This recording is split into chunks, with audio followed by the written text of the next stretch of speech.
Të jetosh në shoqërinë e mijëve dhe merën e mykut është çdo ditë ferri për jetimin Fajk Boza në Tepelen. Lufta për mbijetesë është kryefjala e jetës së tij.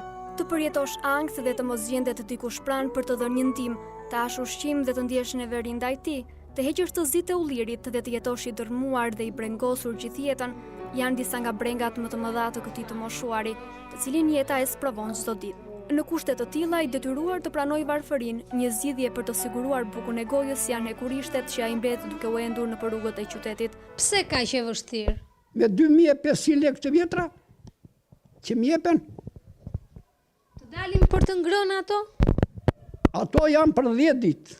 Po pastaj çfarë bën? Pastaj ku gjejna hekurishte na vjetë ku zgjej.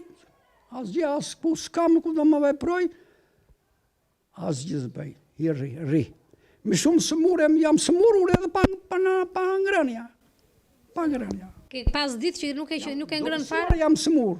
Ka pasur her pas here. Ushqime në shtëpi, në këtë dhomë, ke ushqime? Gjykundë jo. S'kam ushqime, s'kam. Të mjerueshme janë ambientet ku Fajku ngrys netët e tij. Dikur zyra përpyoren, sot ai ka kthyer në një banesë ku nuk ka as ujë e as drita. Një dhomë e cila është të mbushur nga lagështira, pa dyre dritare të vetme torendi, janë një krevat dhe një varë se robash të falura nga zemërgjerësia e fqinjve. Vështirë shumë është. Shumë është vështirë, apo shtyhemi sa të shtyhemi, ç'të bëjmë. Të ndihmon ndonjë njeri për të dhënë diçka për të nuk ke as soba as gjë për e gjoje këtu. Jo. Robat më ka dhënë ku kam dalë në tregu, kam mbajtur tek këto shitset. Po kjo s'është e dhimbshme për Fajkun se sa ditët që ai duhet të kaloj pa ngrënë për shkak të moshës. Ai vuan nga reumatizma, por nuk mund të kurohet për shkak të mungesës së parave.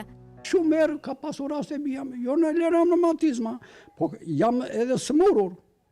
Jam shtruar, bile edhe kam mbajtur në spitali këtu në Tepelen, më kanë shpuar në Gjirokastër.